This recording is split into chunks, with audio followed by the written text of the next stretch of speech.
It's one of those situations where somebody who deals with trauma in my work and who speaks so much, and words really are my métier, the words fail me at this point. Um, it's difficult to explain how I perceive the situation, but in a certain deep sense, I feel that it's the worst thing I've seen in my whole life. And it's impossible to compare atrocities. I mean, nothing compares with the mechanized murder of 5, 6 million Jews by the Nazis. Uh, what can compare to the slaughter of 3 million Vietnamese civilians by the Americans? The many murders and mass killings that are not even reported in the Western press, such as the Indonesian genocide in East Timor, such as the killing of 100,000 Guatemalan indigenous people in the 1990s by the American and the Israeli trained brutal military in that country. One could go on.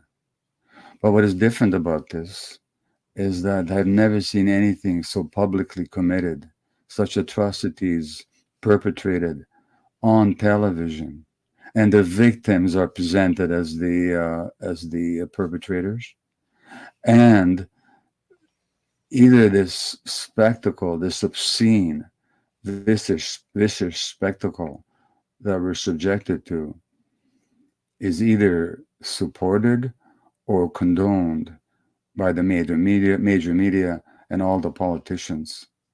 Now, um, it's obligatory, and I think it's even necessary to say, this is my point of view, is that what happened on October 7th wasn't justifiable, that the killings of civilians, whatever details may yet emerge about intentions or what actually happened, that's not something that should have happened. That was something horrible, and it was an atrocity.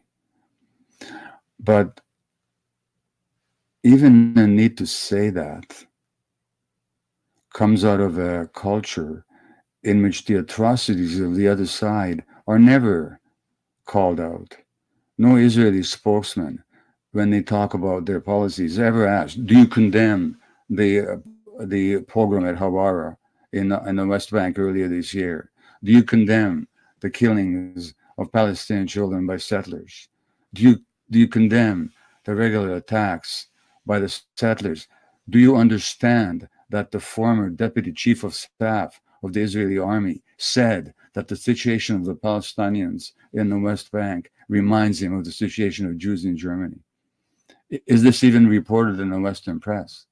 And what he meant by is that the settlers, like the Nazi hooligans, are free to attack the Palestinians as the Nazis, thugs, the brown shirts were free to attack Jews, and the army and the police not only stood by, they aided and abetted them.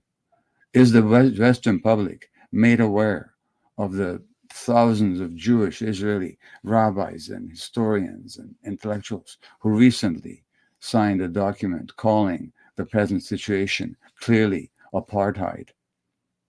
Are you aware that the former head of Mossad has said that the situation of the Palestinians under the occupation is apartheid? And so when anybody is asked to speak about perpetrations on the Palestinian side, they're immediately asked to condemn and to denounce and to reject. And yet, the daily suffering, crucifixion of the Palestinian people, and including and especially the people in Gaza, nobody's ever called to task. Nobody's ever questioned. And these smooth faced liars in the Israeli army who who would give lessons to Goebbels, Joseph Goebbels, who are masters of propaganda, like Goebbels never was. They're allowed to get away with it. Now, I'm speaking emotionally now. It's not helpful sometimes to speak emotionally because people get repelled by the anger or by the outrage that one generates. I understand the grief on both sides. I understand the sorrow. I've had communication from Israeli friends who are actually sympathetic to the Palestinian side, who are just in fear, who are full of thoughts of revenge. I get that. I understand it. But surely in this situation, whoever you are, whichever your side you're on, you got to get past your feelings.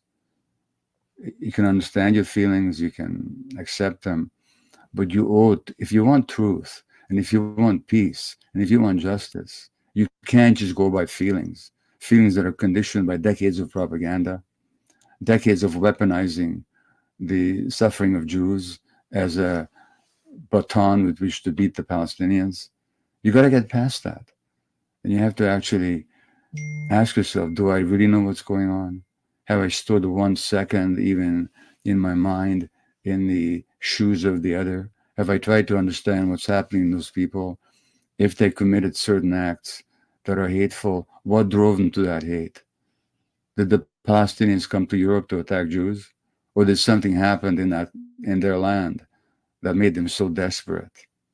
And finally, I'll only say that what happened there is not a secret. It's been documented. It's been written up by Israeli historians. I could name 5 of them right off the bat: Tom Segev, um, uh, Simha Flapan, Ilan Pape, um, many others by Israeli journalists. None of this is even vaguely controversial from the historical point of view. And the fact that we live in such a bubble, and this bubble is created by the same Western press that brought us the Iraq War and the weapons of mass destruction, and yes, the Kuwaiti incubator children, leading to the death of 500,000 Iraqi civilians. The same Western press that brought us the Vietnam War. When Martin Luther King spoke out against the Vietnam War, do you remember what the New York Times said? New York Times said, this time he crossed over the line. It's that same press. You might want to ask yourself, why are there so either passive or enthusiastic cheerleaders for this genocide? Are you really going to trust them? Are you going to try and find out for yourself? So, yes, I'm speaking with a lot of emotion now. I did give it into you an extensive one, a longer one, not so emotionally laden as these words have been now. But in light of the latest news from Gaza, with the apparently the cell phones, the internet being cut off, and Yep. the bombings being escalated, you know what? I'm upset. I'm really upset. I have a lot of feelings of pain. I know what happened to my own people. Nothing that happened to us in any way justifies what's going on right now.